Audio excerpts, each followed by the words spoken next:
እየገፉ አወጡን ማለት ነው።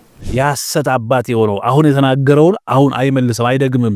ምንም ዕውቀት እኮ አልነበረሽም አንቺ ቀድመሽ። ኦርቶዶክስ ቤተክርስቲያን ይሄንን ያህል መስቀል አንጠልጥላ አንቺ የምትጠሪው ክርስቶስ እኮ እውነተኛው ክርስቶስ አይደለም። አንቺ የምታምኚው የአጋንንት አይነት እምነት ነው። ለኢየሱስ ልዘምር ከማለት ውጪ በየትኛው ዕውቀት ነው ገብቶሽ? የትኛው ትምህርት ዘልቆሽ ነው ኢየሱስን ያወቅሽው? በጋሻውንም ተመልከቱት።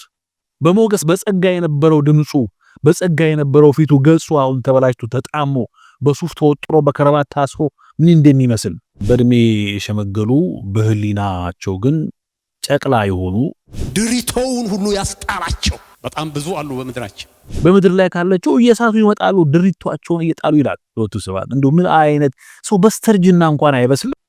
እኔ መብረቅ አቦዬ ገብረ መንፈስ ቅዱስ እንደሚተኩሱት ነው የማውቀው። መጽሐፍ ቅዱሱ በእመቤታችን ቅድስት ድንግል ማርያም ወልዳለች 4 ልጆች አሏት ብሎ ይናገራል። ከዛ ጥዬ ወጥቼ ኤቲስት ሆኜ ካዲ ሆኜ እንደው ምንድነው የሚሻላችሁ? የበታችነት ስሜት መች ነው የሚለቃችሁ?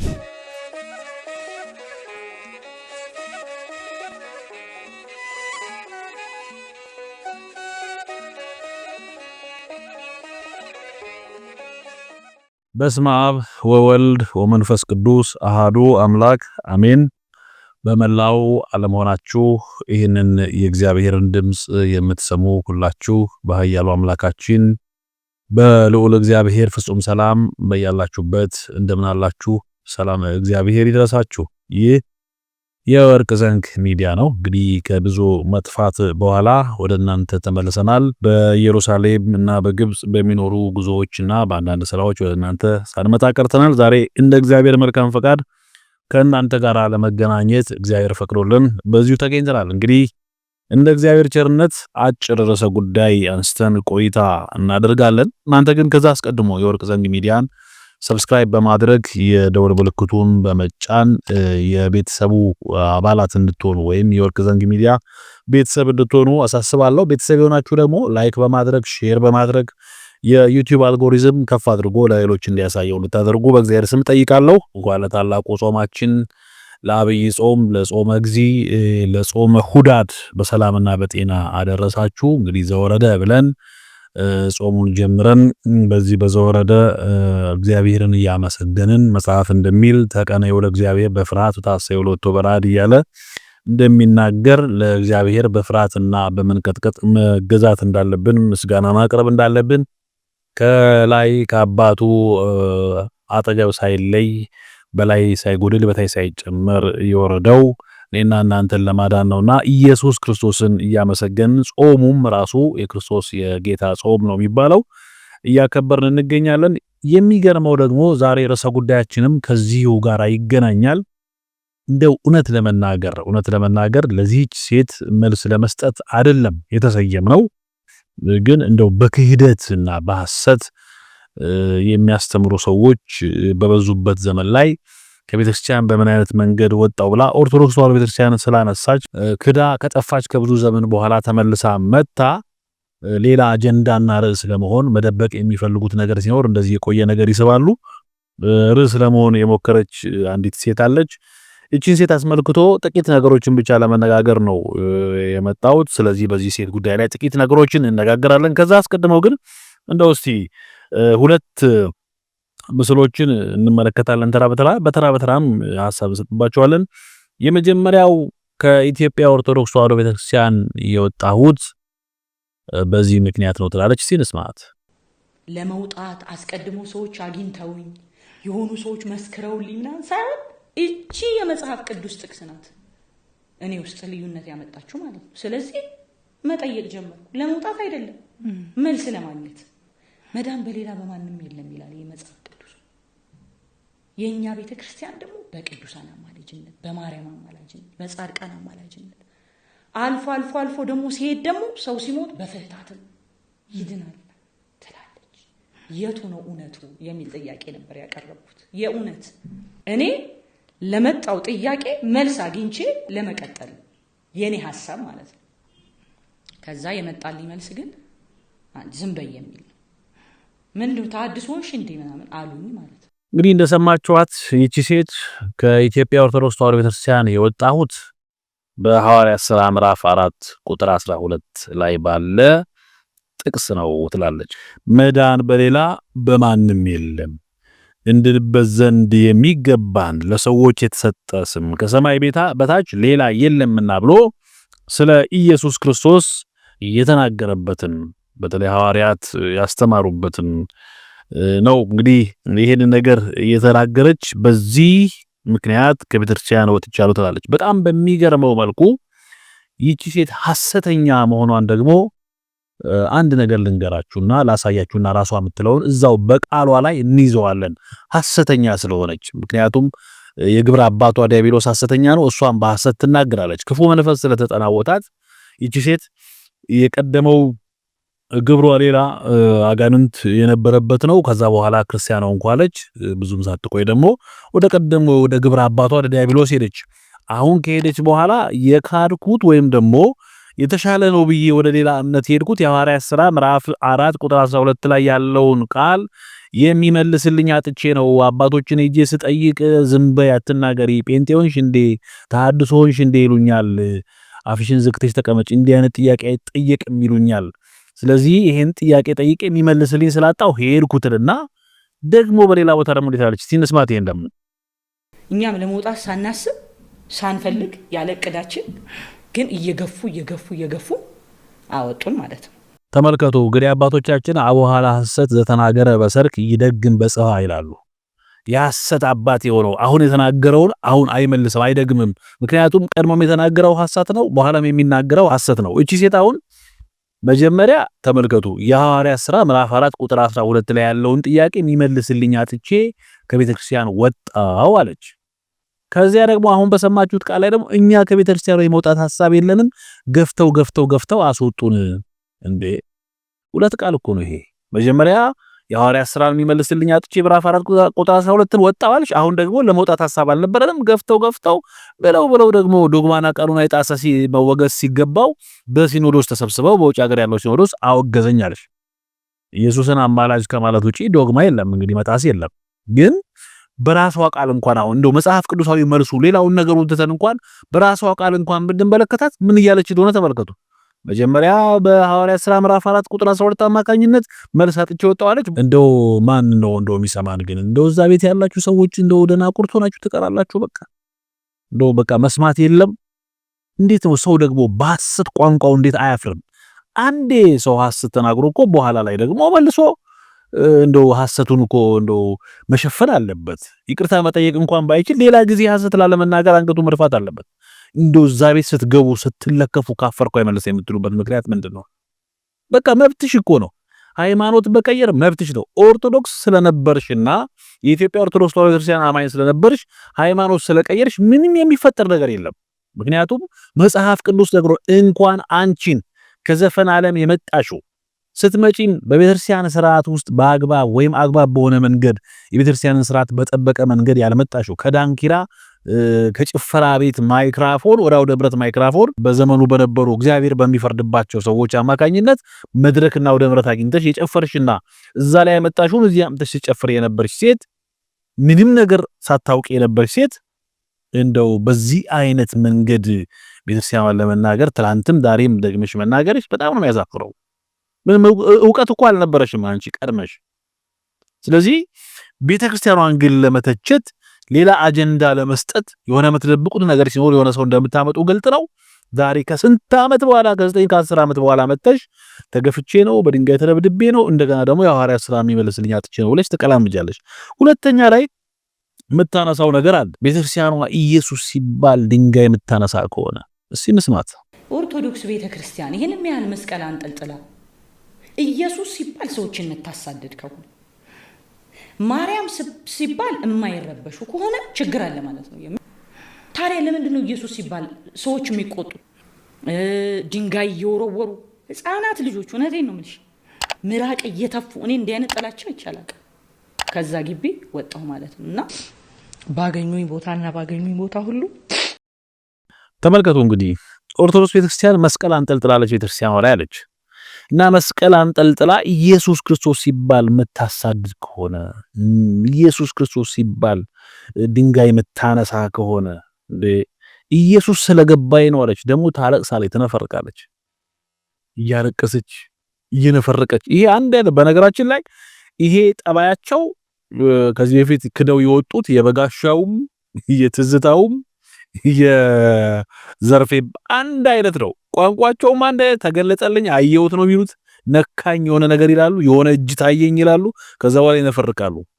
ማን እንደታያችሁ ከዚህ በፊት በሰራነው ቪዲዮ ላይ ገብታችሁ ማየት ትችላላችሁ። በእውነት ከዚህ በፊት የሰራነው ቪዲዮ ላይ ማን እንደታያቸው ነግረናል እኛ። ምክንያቱም መንፈስ ቅዱስ ቢሆንማ አይኑ የጠፋ ጌታን አያሳይም ነበር። መንፈስ ቅዱስ ቢሆንማ አይኑ የጠፋን ሰው ኢየሱስ ነው ብላ ትናገር በጋሻው፣ ትዝታውም እንደዛው። ስለዚህ ኢየሱስ ክርስቶስ ሲባል እኛ ገብቶን ኢየሱስ ቤተክርስቲያን መስቀል አንጠልጥላ መስቀል ሰቅላ የምታሳድድ ከሆነ ምኑን ክርስቶስን ወደደችው ነው አስተማረችው ትላለች። እንደው አሁን ለዚች ልጅ እውነት መልስ መመለስ እንደመመለስ አድርጋችሁ እንዳትቆጥሩብኝ። እኔ አሁን ከፊቴ ለምሳሌ ያለው ይሄ መጽሐፍ ግብረ ሕማማት ይባላል። እንደው እስቲ አያችሁት? የመጽሐፉን ትልቅነት ተመልከቱት። ይሄ መጽሐፍ ግብረ ሕማማት ይባላል በግዕዝና በአማርኛ ግብረ ሕማማት። ግብረ ሕማማት ማለት ትርጉሙ ክርስቶስ የተንገላታውን ሕማሙን መከራውን የሚያትት ማለት ነው። እንግዲህ ልብ በሉ ከ1000 ገጽ በላይ ያለው ይሄ መጽሐፍ የክርስቶስን መከራ ብቻ ነው የሚናገረው። እነዚያን 14ቱን ምዕራፋት ከተያዘበት አይሁድ ከመከሩበት አሁን ይሄ ከሆሳዕና ጀምሮ ወይም ደግሞ ሰሙነ ሕማማትን ከምንጀምርበት ማግስት ጀምሮ የዋይዜማ ጀምሮ ያለ ስርዓት ያለበት ነው። ከዚያ በኋላስ እያንዳንዱ የሰኞ ቀን ራሱን የቻለ ትርጉም አለው፣ ማክሰኞ ራሱን ትርጉም አለው። አይሁድ ሲማከሩ ከዛ በኋላ በጌቴሰማኒ በአትክልቱ ቦታ ሲይዙት ከዛ በኋላ በጲላጦስ አደባባይ ከሐና ወደ ቀያፋ እየወሰዱ ሲሳለቁበት 14ቱን ምዕራፋት እስከ ቀራንዮ አደባባይ ድረስ ይዘውት ሄደው እንዴት እንደሰቀሉት እንዴት መከራ እንደበላ ስለ ክርስቶስ አሁን ክርስቶስን አሰብክም ስለ ክርስቶስ ሲነገር እንዴት እንዲህ ላለች ቤተክርስቲያን ብለሽ የተናገርሽው ማነሽ ዘርፌ? ይሄ ግብረ ሕማማት ብቻ እንኳን ስለ ክርስቶስ ነው የሚናገረው። መከራውን፣ ሞቱን፣ እንግልቱን ሌላውን ትተነው መጻሕፍቱ የሚሉትን ትተን መልክአ ኢየሱሱ የሚለውን የጌታ ቅዳሴው እግዚእ የሚለውን ትተን ሌላውን ስብሐተ ነዉ ማህሌቱ የሚለውን ትተን ኪዳኑ የሚለውን ትተን ቅዳሴ የሚለውን ትተን ይሄ ብቻ እንኳን ግብረ ሕማማቱ ስለ ክርስቶስ ነው የሚናገረው። ስለዚህ እንደው እቺ ቤተክርስቲያን ስለ ክርስቶስ ስትናገር እንዴት እንገፋለን? እንዴት እንደዚህ አይነት መከራ ይደርስባል? አንቺ የምትጠሪው ክርስቶስ እኮ እውነተኛው ክርስቶስ አይደለም፣ ወይም የምታምኝበት እምነት ደግሞ እውነተኛ የሐዋርያት እምነት አይደለም። በክርስቶስ መሰረት ላይ ታነጹ ክርስቲያኖች እንደሚያምኑት እምነት ያለ እምነት አይደለም ያለሽ። አንቺ የምታምኚው የአጋንንት አይነት እምነት ነው። ምክንያቱም ክርስቶስ ኢየሱስ አምላክ እንደሆነ አጋንንትም ያምናሉ ይንቀጠቀጡማል ብሎ መጽሐፍ ቅዱስ ነግሮናል። ስለዚህ ያምናሉ። ግን የሚያምኑ አጋንንት ክርስቶስ ኢየሱስ ጌታ እንደሆነ የሚያውቁ አጋንንት ግን ከቅዱሳን ጋር ህብረት የላቸውም፣ ከመላእክት ጋር ህብረት የላቸውም፣ በቤተክርስቲያንም ቦታ የላቸውም። አባቶቻችን በመስቀል እየቀጠቀጡ በጸበል እየጸበሉ ያስወጧቸዋል ከሰዎች ልቦና ላይ። ከቤተክርስቲያን ቅጥር አይደርሱም አጋንንት። ምክንያቱም አንቺ የምታውቂው ክርስቶስ እንደምታውቂው ሆነሽ አትገኝም። ምክንያቱም አንቺ የምታውቂው ሐሰተኛውን ክርስቶስ ነው፣ የሐሰተኛው ክርስቶስ መንገድ ጠራጊ ስለሆንሽ። ስለዚህ በቤተክርስቲያን አንቺ እውነተኛውን ክርስቶስ ስላመለክሽ አልተገፋሽም። ምክንያቱም አንቺ ሳትኖሪ በፊት የነበሩ አገልጋዮች እውነተኛውን ክርስቶስ የሚሰብኩ ዛሬም አሉ፣ እስከ ዕድሜ ዘመናቸውን ፍጻሜ ድረስ ይኖራሉ። አንቺ ሳትኖሪ የነበሩ ቅዱሳን አባቶቻችን በቤተክርስቲያን ውስጥ ስለ ክርስቶስ መከራ የከፈሉ በኋላ ላይ እንመለከተዋለን። አንድ የሆኑ የሸበቱ ነገር ግን ጭንቅላታቸው የልጅ የሆነ ሁሌ ሲነገራቸው የማይሰሙ የስድብ አፍ ከአፋቸው ስድብ የማይጠፋ እውነተኛውን ክርስቶስ የማያውቁትን በስላቅ የተሞሉ አንድ አባት ደግሞ ይሉታል፣ እንመለከተዋል። ስለዚህ ይህንን ሐሳብ በማምጣት እንደው የምትፈልጉትን አጀንዳ ለማራመድ የሞተ ነገር አትቀስቅሱ። አንቺ ብትድኚ ለራስሽ ነው፣ ብትሞቺ ለራስሽ ነው። ብትመለሺ ቤተክርስቲያንም መላእክትም ደስ ይላቸዋል። ብትጠፊ ደግሞ ስለ አንቺ እያዘን እንጸልያለን እንጂ አንቺን አጀንዳ እናድርግ። ቤተክርስቲያን የራሷ ብዙ የምትሰብከው የምታስተምረው የምትናገረው ነገር አላት። አጀንዳ ይዛ አትወጣም። ሁል ጊዜ አንድ ነገር ሲፈለግ አጀንዳ ይዞ በመውጣት ቤተክርስቲያኗን የሆነ ነገር ለማድረግ መሞከር። ስለዚህ ያውሪውልሽ ስላንቺ እኛ መልስ ይዘን አንወጣ። ግን በቃ ለምን ያመንሽውን አትሰብኪም? እኔ አንድ ነገር እረዳለሁ። ኦርቶዶክሳውያን እግዚአብሔር የሁላችሁንም ልቡን አይጠብቅ፣ አእምሯችሁንም ይጠብቅ። ሃይማኖት የሚቀይር ሰው የጭንቅላት ችግር አለበት። ከዚህ ወደዛ የሚል ሰው በተለይ ከኢትዮጵያ ኦርቶዶክስ ተዋሕዶ ቤተክርስቲያን ነው። ከሌላው አይደለም። ሌላውማ መጀመሪያም ሌላ ችግር ያለበት ከኢትዮጵያ ኦርቶዶክስ ተዋሕዶ ቤተክርስቲያን የቤተክርስቲያን ልጅ ሆኖ ከቤተክርስቲያን ወጥቶ ሃይማኖት የሚቀይር ሰው የጭንቅላት ችግር አለበት።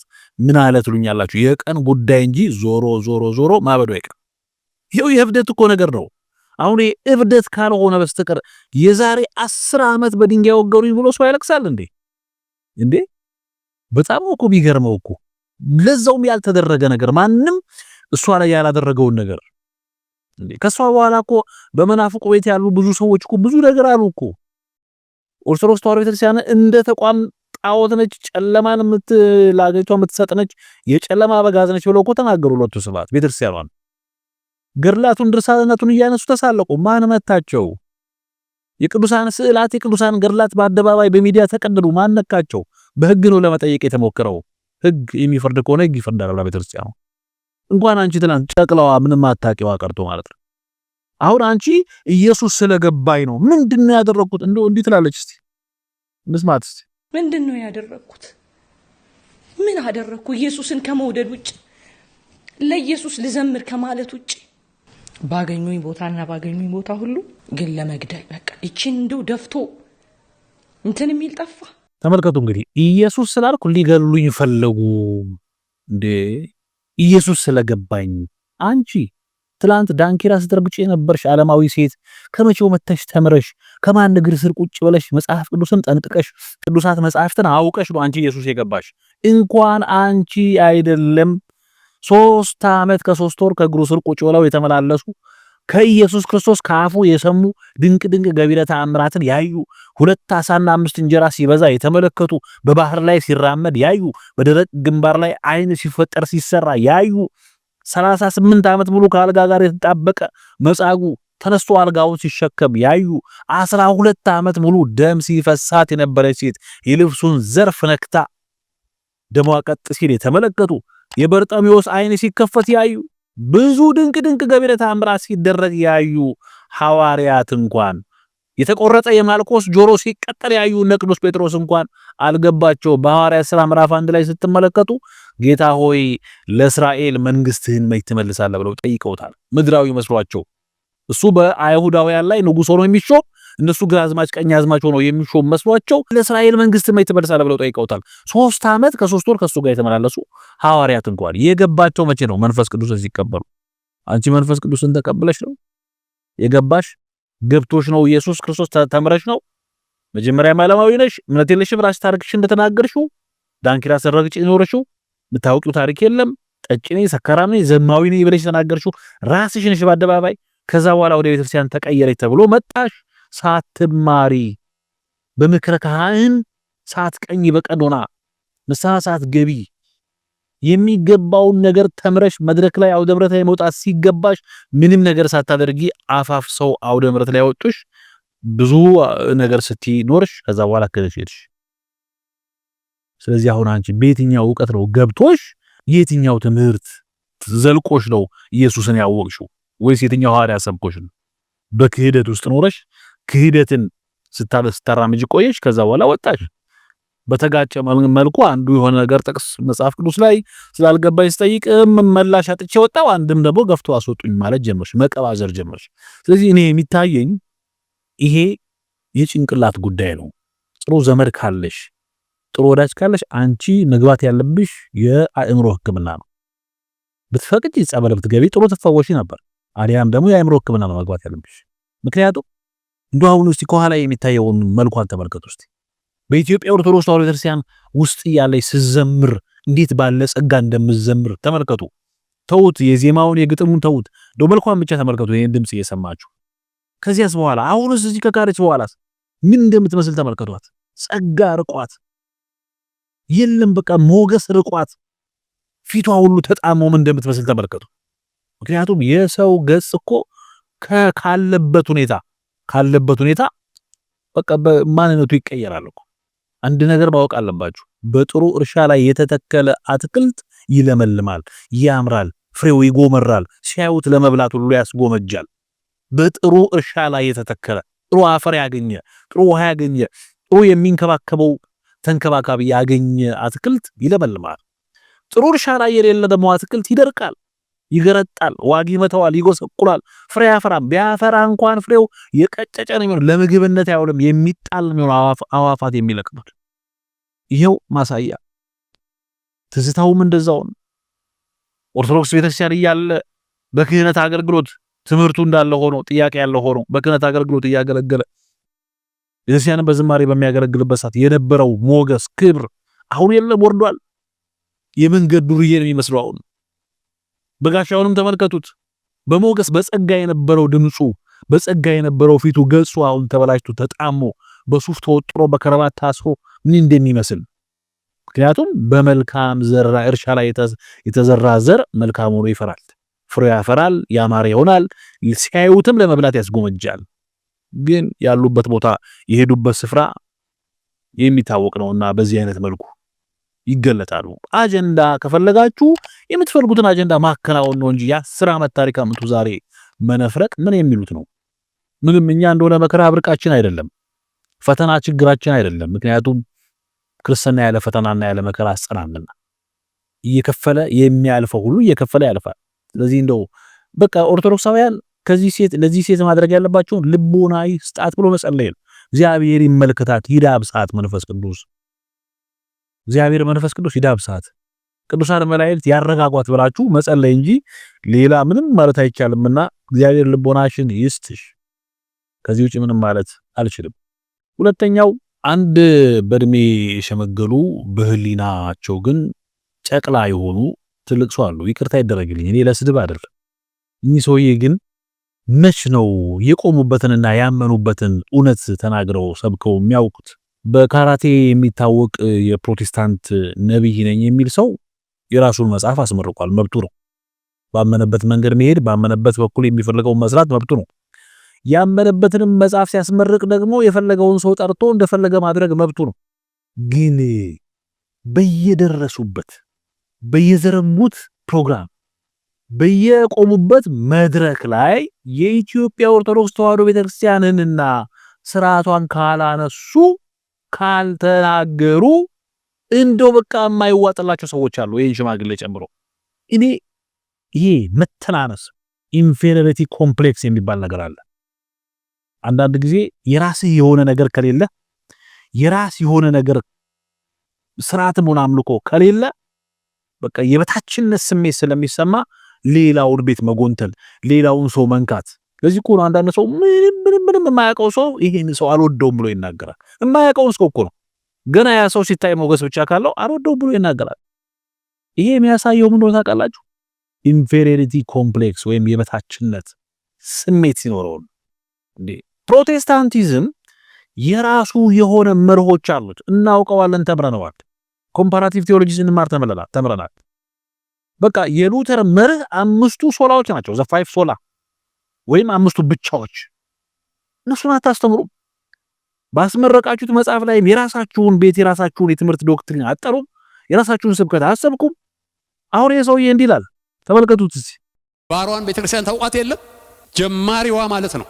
በዚህ ምድር ምንኩስና ተቀብለው የነበሩ አሁን ግን ቆቡንም ቀሚሱንም መደረቢያውንም ሁሉ የጣሉ ይሄ በበዓለ 50 የወረደው መንፈስ ድሪቶውን ሁሉ ያስጣላቸው በጣም ብዙ አሉ በምድራችን። እንግዲህ እንደሰማችሁት የተመረጡ ቆብ ያጠለቁ መነኩሴ የተባሉት ሁሉ እየካዱ ነው ከቤተክርስቲያኒቷ ከዛችኛዋ ከቀደመይቱ በምድሪቱ ላይ ቀዳሚ ከሆነችው ቤተክርስቲያን። ቀዳሚ መሆኗን ማወቅ ጥሩ ነው። ምክንያቱም ቀዳሚ ነች ብለህ ስትናገር ቀዳሚዋን ቤተክርስቲያን የመሰረተው ክርስቶስ እንደሆነ መጽሐፍ ቅዱስ ይናገራል። ስለዚህ ይህች ቤተክርስቲያን በምድር ላይ ቀዳሚ ነች ስትል በምድር ላይ ተመላልሶ በምድር የተመሰረተችውን ቤተክርስቲያን አንተ አለት ነህ፣ በአንተ አለትነት ላይ ክብርት ቤተክርስቲያን እመሰርታለሁ ያለው ክርስቶስ የተናገረላት ኦርቶዶክስ መሆኗን በተዘዋዋሪ እየሰበክ እየተናገርክ ነው። ምክንያቱም እንግዲህ እሱ ቤተክርስቲያን የተመሰረተችው በሐዋርያት ሥራ ምዕራፍ 2 ላይ ነው ይላል። መንፈስ ቅዱስ የወረደበትን በዓለ ሃምሳ የወረደበትን ነው በዓለ ሃምሳ ብላ ቤተክርስቲያን የምታከብረው። መጽሐፍ ቅዱስ ግን የማቴዎስ ወንጌል ምዕራፍ 16 ላይ አንተ ዓለት ነህ፣ በአንተ ዓለትነት ላይ ቤተክርስቲያንን መሰረታታለሁ ብሎ ክርስቶስ የሰማይና የምድር መፍቻን ቁልፍ ለቅዱስ ጴጥሮስ ሲሰጠው ቤተክርስቲያን እንደመሰረተ ይናገራል።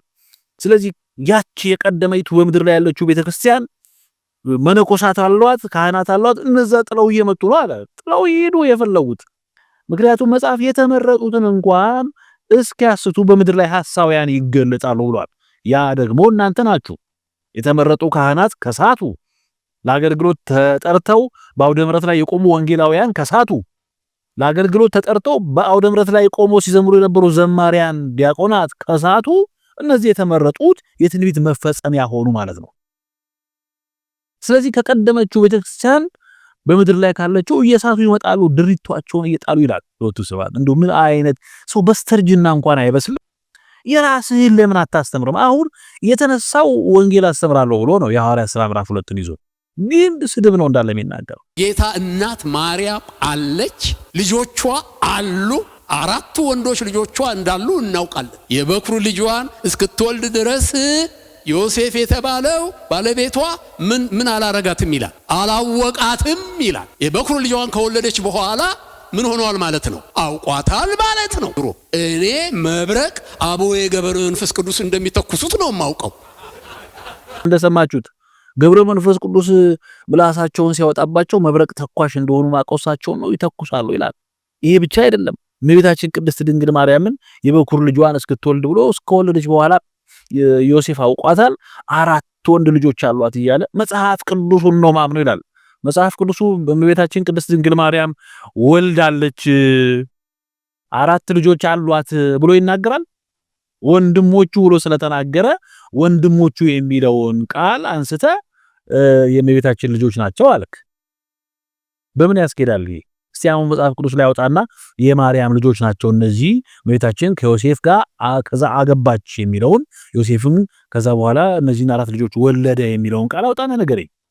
የበኩር ልጇን እስክትወልድ አላወቃትም የሚለው ከወለደች በኋላ አውቋታል ማለት ነው ካልክ፣ እንግዲህ መጽሐፍ ቅዱስ ላይ ደግሞ ሜልኮል እስከ ሞተችበት ወይም እስክትሞት ድረስ ልጅ አልወለደችም ካለ ከሞተች በኋላ ወልዳለች ማለት ነው እንዳልተቃል።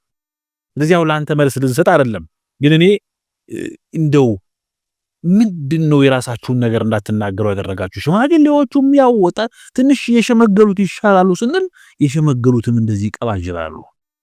ምንድነው የሚሻላችሁ? ለነገሩ ራሱ ይመሰክራል። ኤቲስት ነኝ ይላል። እስቲ እንስማው። እና ያኛውን ቤት ድሮ ቤቴ ነበረ።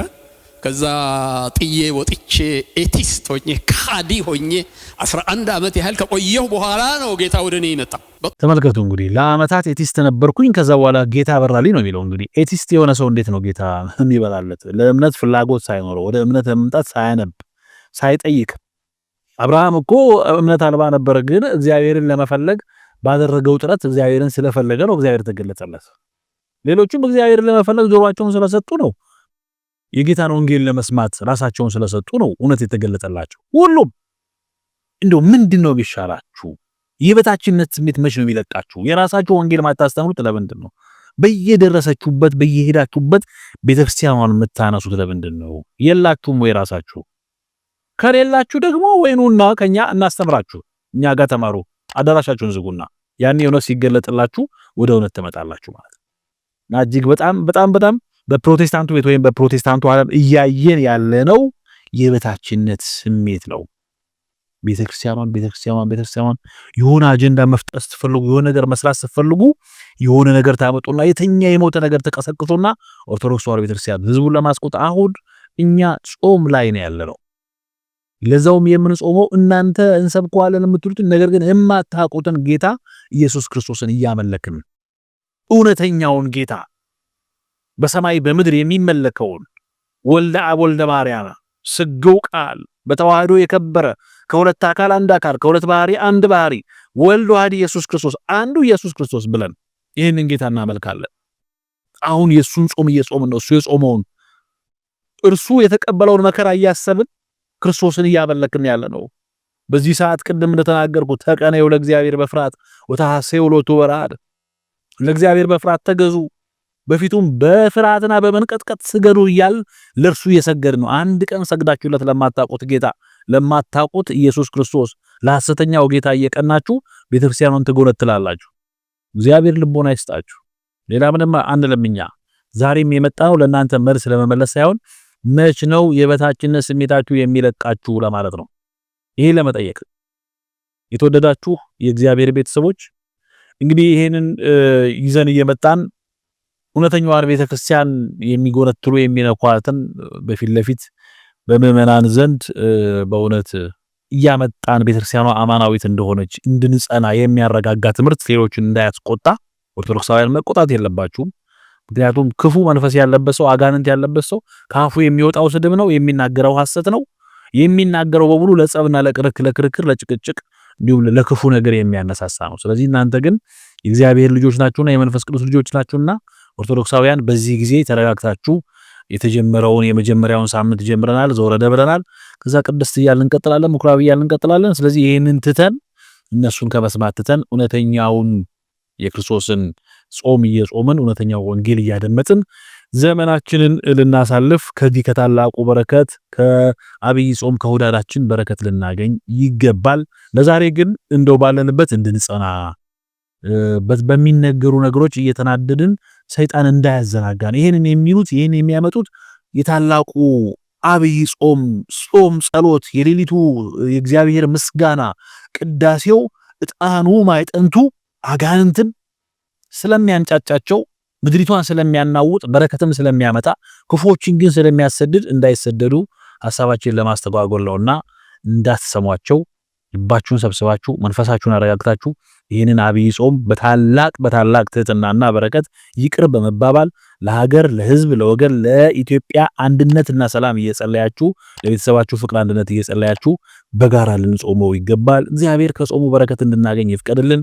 ጌታችን መድኃኒታችን ኢየሱስ ክርስቶስ እርሱ የጾመውን ጾም ጾመን የእርሱ ልጆች ሆነን የዘላለም መንግስቱ እንድንወርስ ይፍቀድልን። በሌላ ዝግጅት እስከምንገናኝ በያላችሁበት መልካም የጾም ጊዜና የጾም ወቅት ይሁንላችሁ። ቸር ቆዩ። በያላችሁበት ሰላም